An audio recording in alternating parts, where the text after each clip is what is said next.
title of today's message is ISMs. ISMs.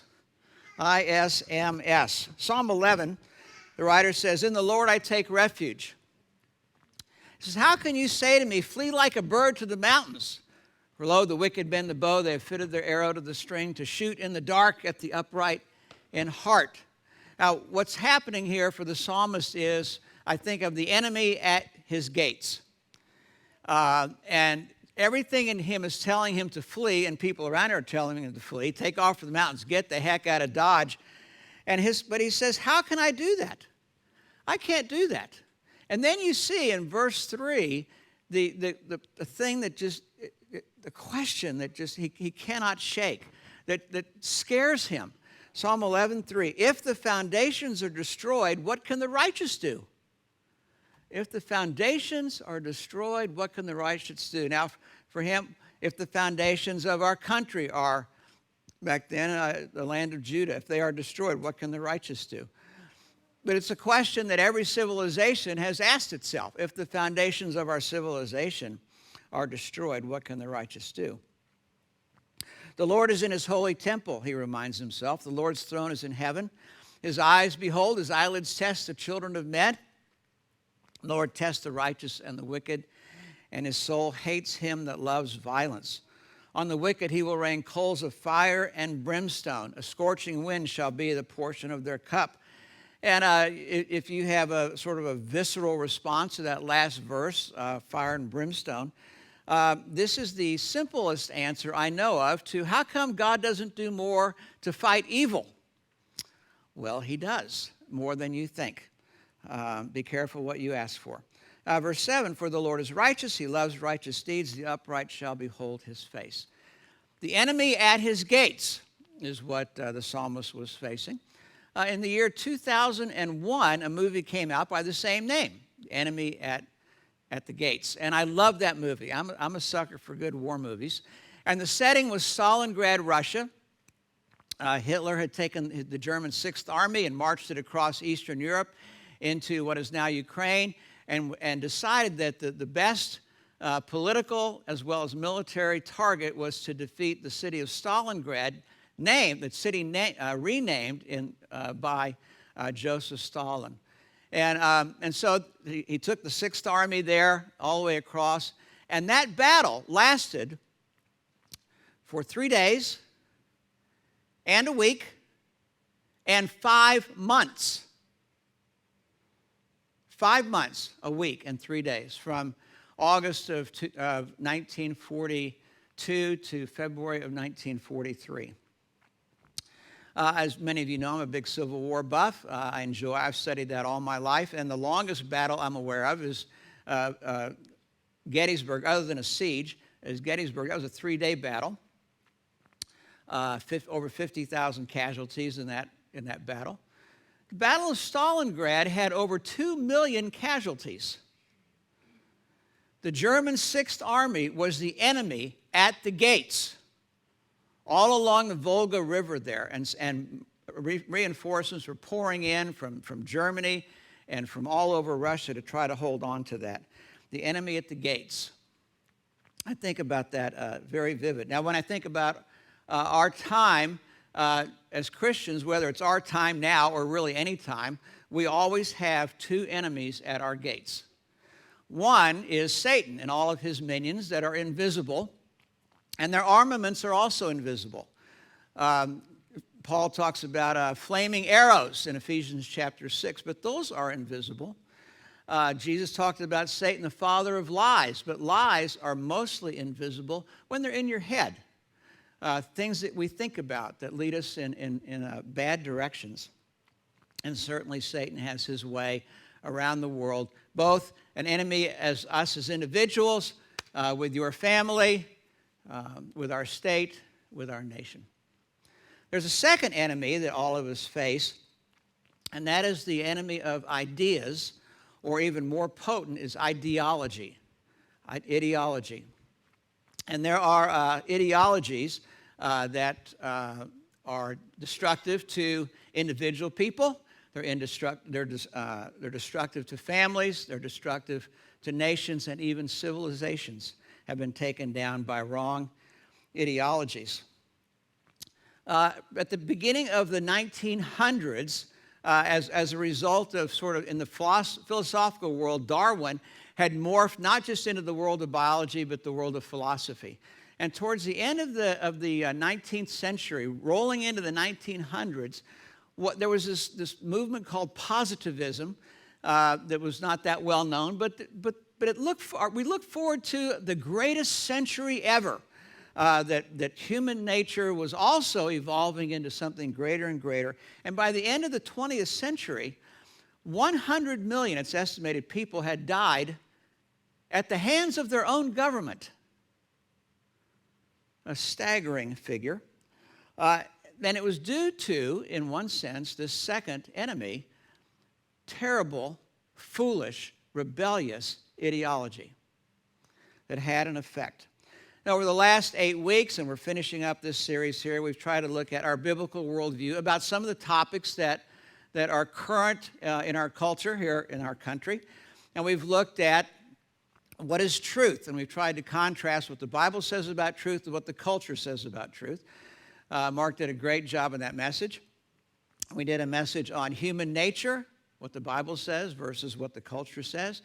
Government, what the Bible says versus the different views of government running in our culture.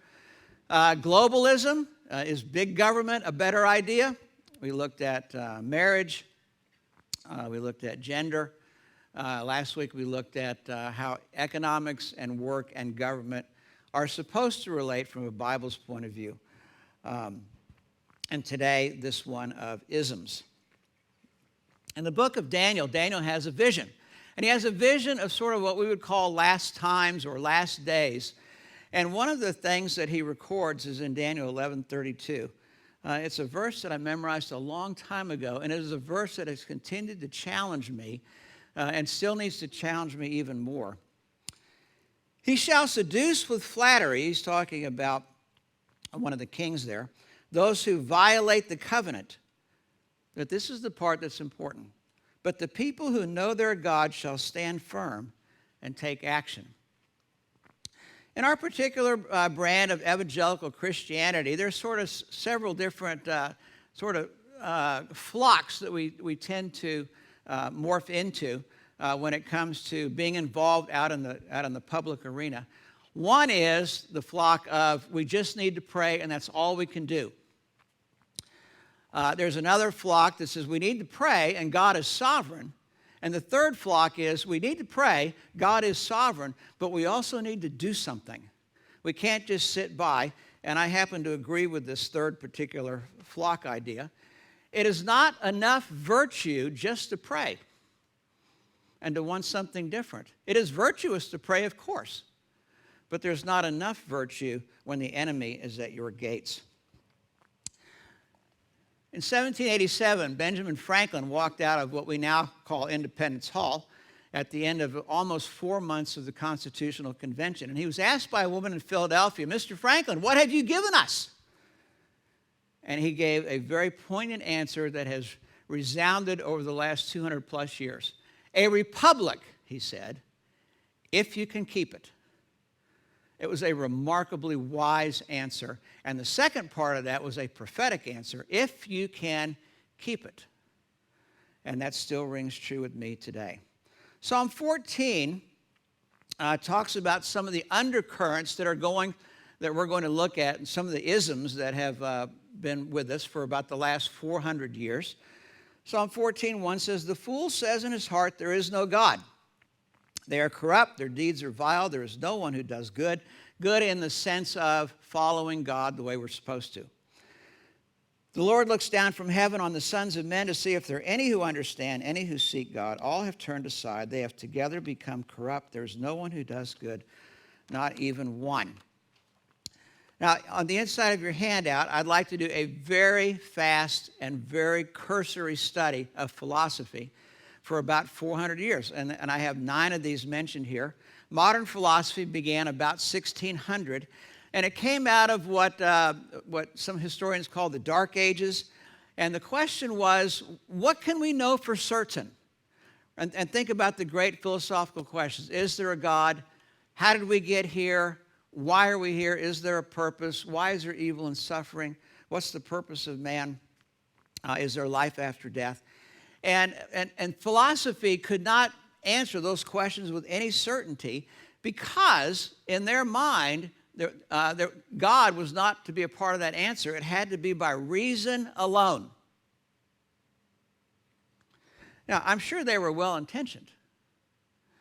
But like all of these things, eventually the answers are not deep enough and full enough. And so we go on to the next philosophy. The Enlightenment began about 50 years later. And the Enlightenment, in my mind, can be summarized by this famous statement, man is the measure of all things. We don't need the Bible, we don't need the church, we don't need God. Man and his reason is the measure of all things. That lasted for a while. Romanticism began in Western civilization in Europe and also morphed over here early in our country. And emotion was the big thing. The pendulum swung from reason over here to emotionalism, idealism, the utopian society that we should be able to build if we could just get along. I think about the song that George Harrison wrote, Imagine. This song was morphed or began in this particular realm of romanticism. Utilitarianism, early 1800s, was enough about reason and enough about emotion. What can produce the greatest happiness for the greatest number of people? That became sort of the dominant thinking. Pragmatism came at the later end of that century. In answer to the question, what is true? Simple answer. What's most useful? That's all we need to know. What's most useful? Didn't deal with anything about the great philosophical questions at all.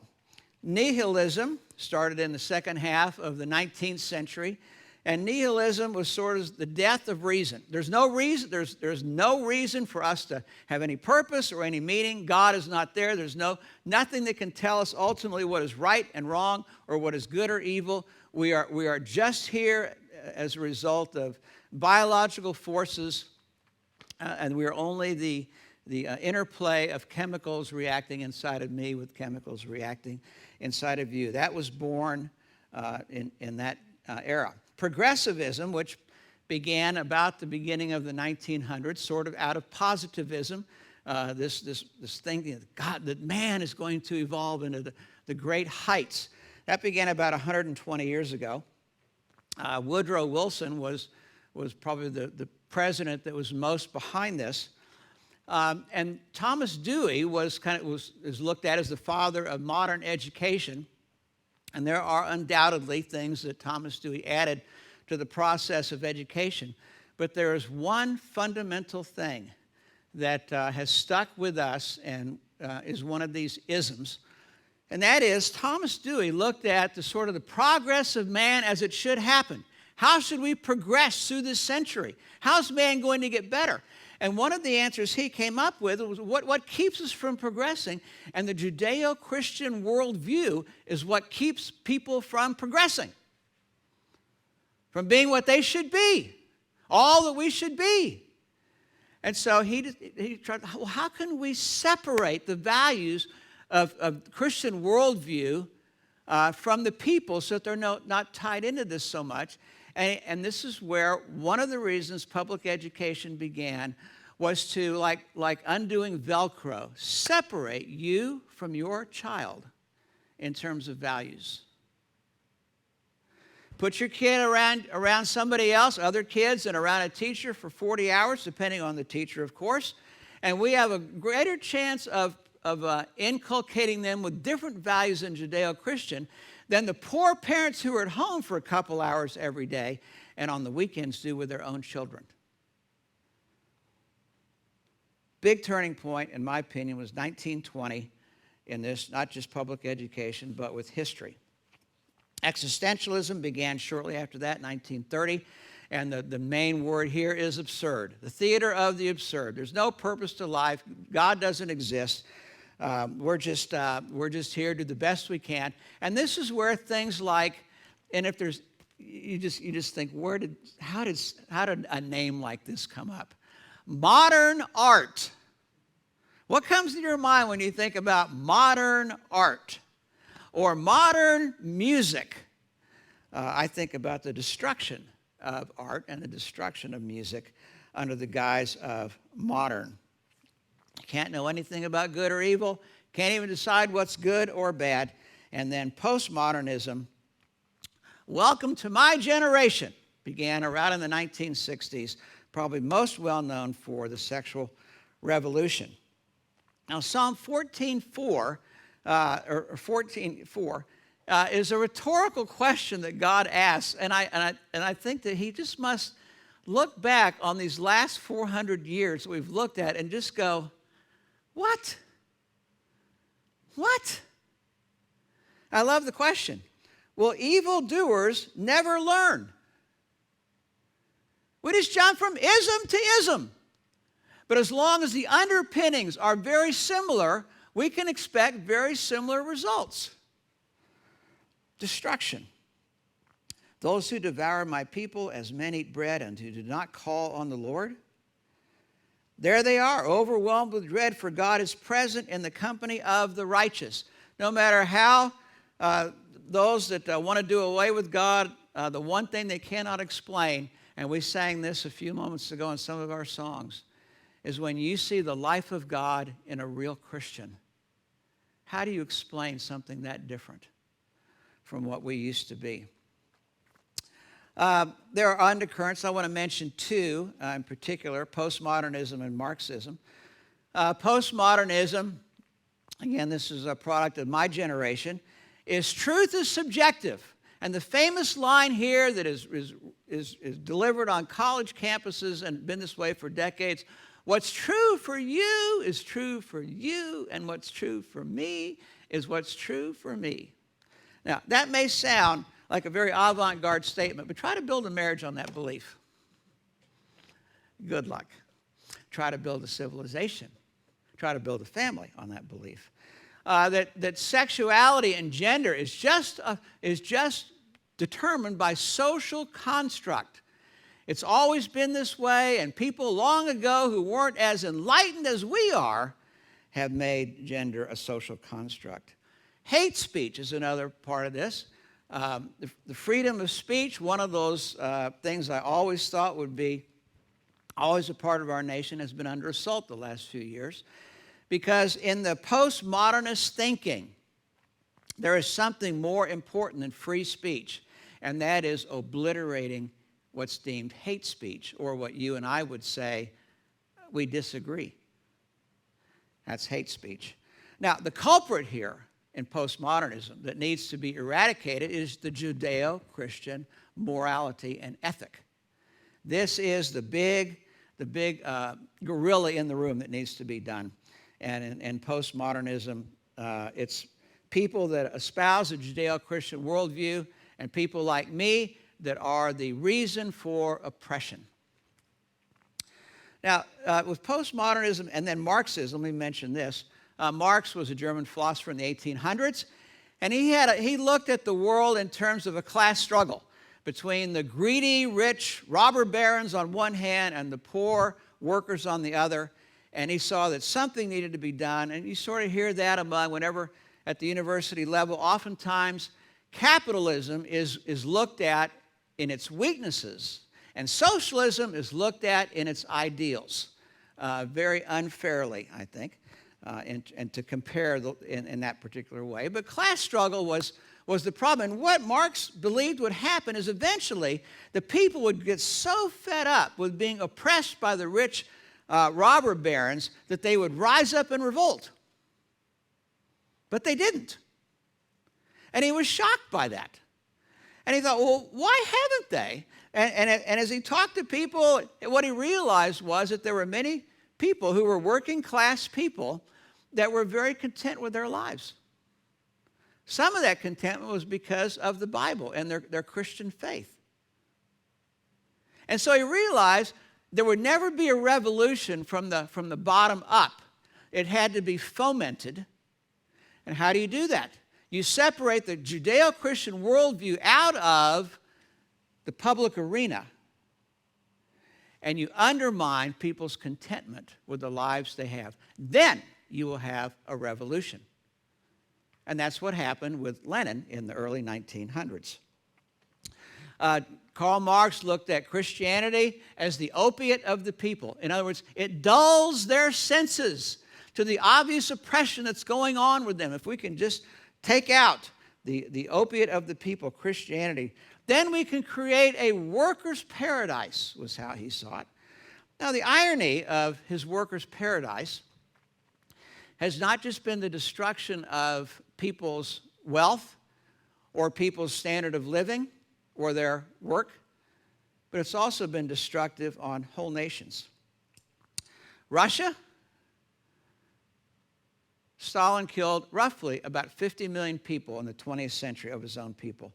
China, Cuba, Vietnam, Cambodia, all the products of communism attempted and destroying nations.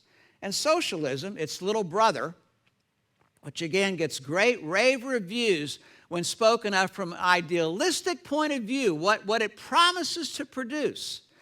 But when the time actually comes, it almost took England's economy, as strong as it was in the 1980s, down.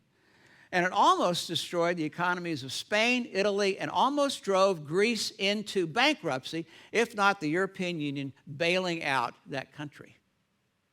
Or as Margaret Thatcher said, the problem with socialism is eventually you run out of other people's money. Now, I'd like to mention one particular ism that is the newest kid on the block.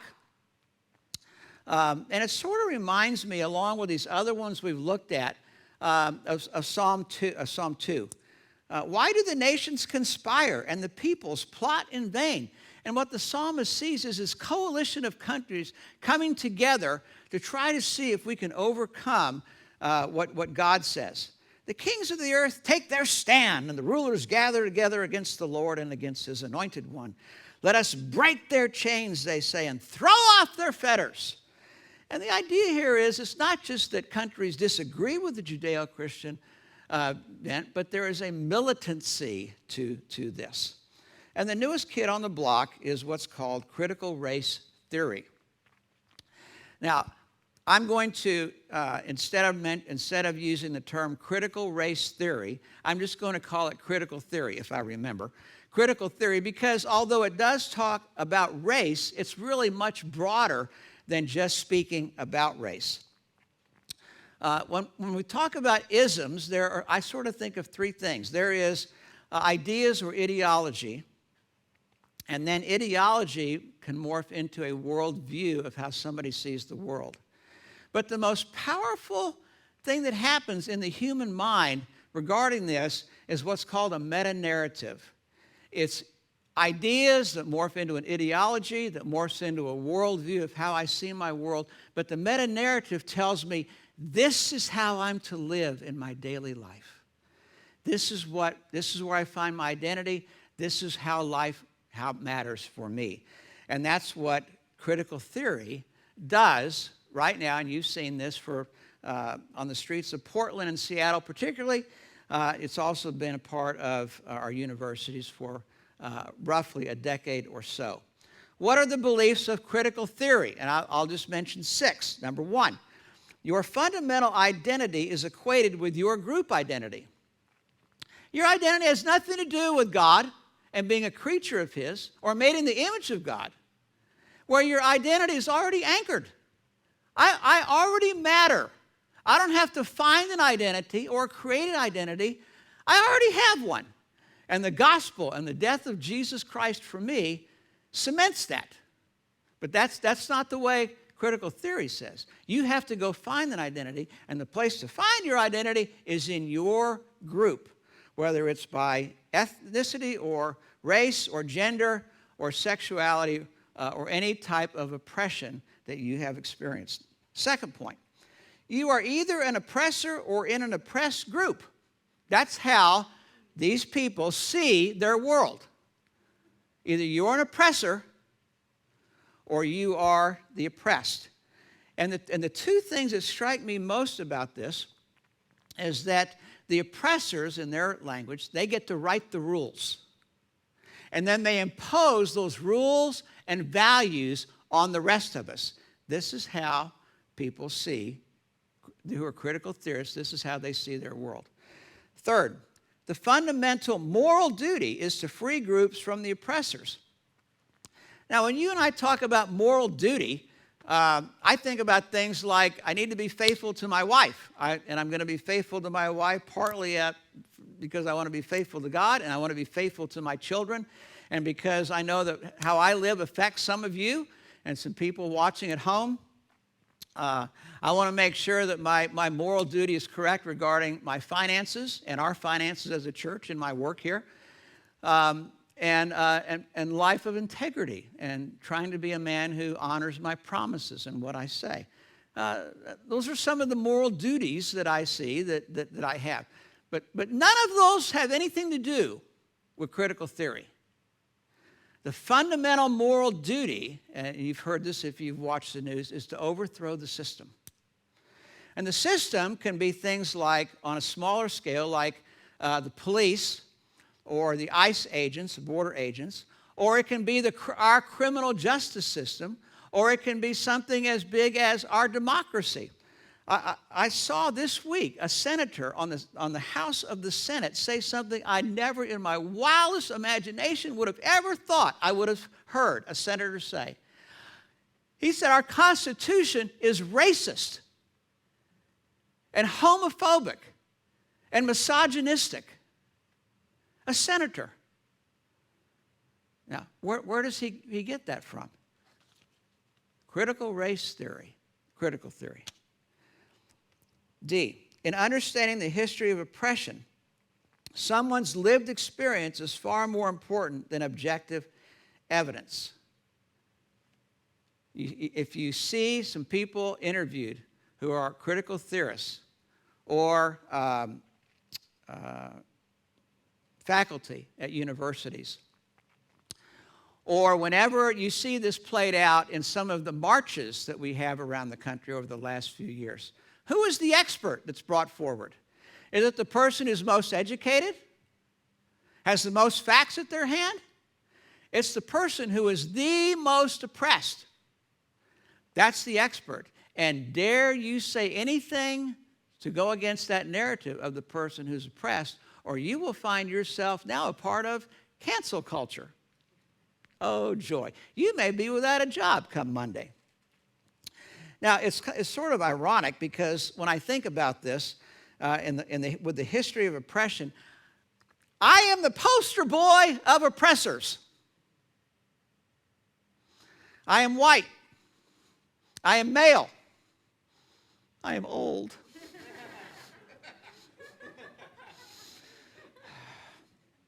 I don't seem to be able to do anything about any of those three. I believe the Bible. I'm a guy that believes in traditional marriage.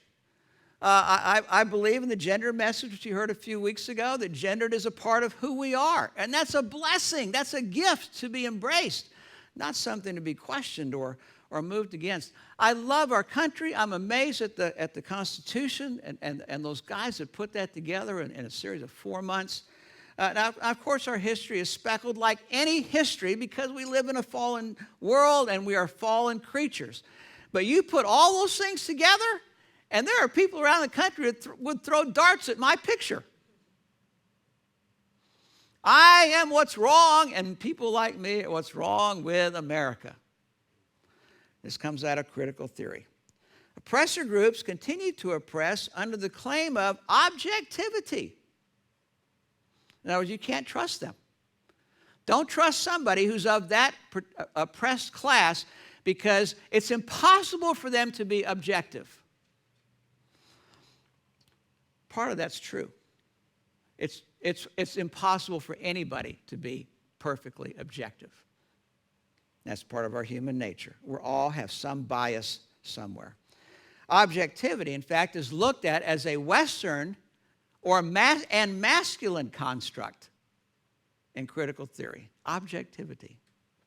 And 6, people who are in more than one oppressed group get the loudest voice. Again, you see that played out in a lot of marches where people are there and they're here. Now, there are some important things to remember. I think, for anybody to remember, but also particularly for us as Christians. They're on the back of your handout. Some people have experienced more impression than you and more impression than me, and it is important to listen to their story. This should be obvious to the people in our church. If you've been here any length of time and have heard me speak or heard Mark speak or heard Lance speak, I don't need to spend any more time on this. Listening to people connects you to people. It is important. Second thing, oppression is a part of human history. Evil exists. It's important to acknowledge that fact. And if anybody should believe that evil exists, it's the Christian. It's the Bible-believing person. We have it all laid out there in the Scripture, not just how in all of its many forms, but why, what drives this. Third, horrific national evils have been codified into law down through the course of human history. Again, this is something that just should be acknowledged as something sad and wrong and needs to change. And then fourth, hegemonic power does exist. It extends the narrative. Now, hegemonic power, that term, hegemonic, is not a term that we use a lot, around here. You hardly hear this anywhere. But it's used in critical theory to describe a power that is so dominant and it's so pervasive that it's like the air that you breathe that oppresses you, cannot get away from it. Now, to understand this, maybe a little bit better, just sort of what the effect of this is on people who have felt oppressed. Years ago, when we were raising our children, I have 2 daughters and 1 son, and I remember in raising my 2 daughters that as they were into 4th, 5th, 6th grade and junior high, I remember them being bombarded. And that's a good word here for hegemonic. Bombarded in the movies, TV, sitcoms, magazine, friends, with what feminine beauty looks like, and it tended to be sexualized and outward.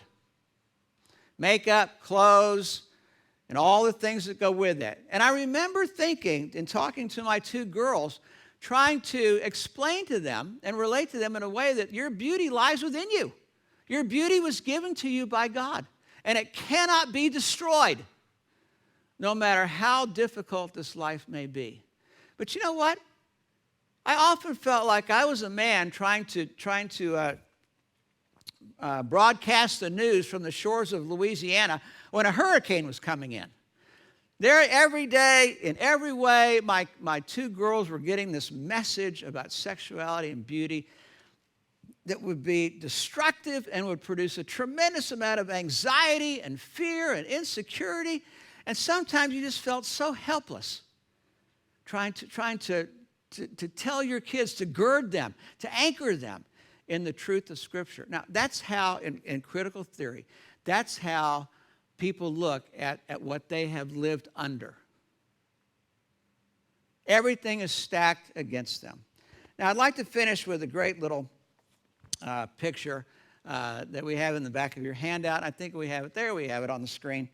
In terms of not just competing worldviews, but competing meta-narratives. And again, meta-narrative is very strong. For critical theory, there are 3 important parts of meta-narrative. The first is oppression. This is where it begins. The second one is activism. The third is liberation. That's the goal. You see this again played out in places like Portland and Seattle, particularly. For oppression, here are some of the examples. Patriarchy, white supremacy, heteronormativity, thank you. This is so small. It's on the screen behind you. Oh, that's much better. Normativity, toxic masculinity. It kind of looked like Greek there for a second. Capitalism, ageism, ableism, cisgenderism. Cisgenderism means if you happen to believe that you were born a boy and you look down and you go, yep, you are a cisgender. That's a big mistake. The second one is activism. Some examples: protest, resist or resistance, education, and awareness.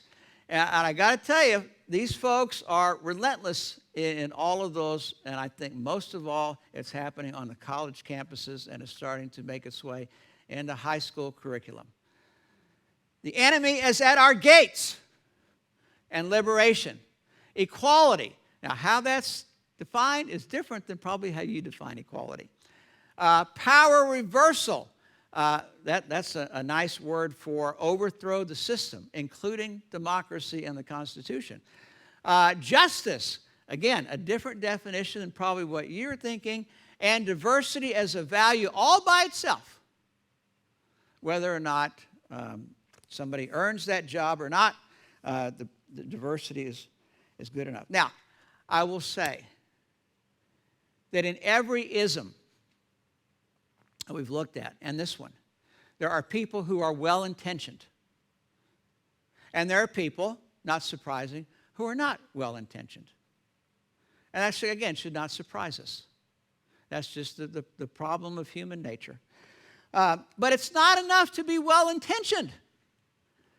What has to happen is people have to be wise, and they have to have what the Bible calls understanding about what underpinnings are we moving forward on, and what's going to be the outcome of those.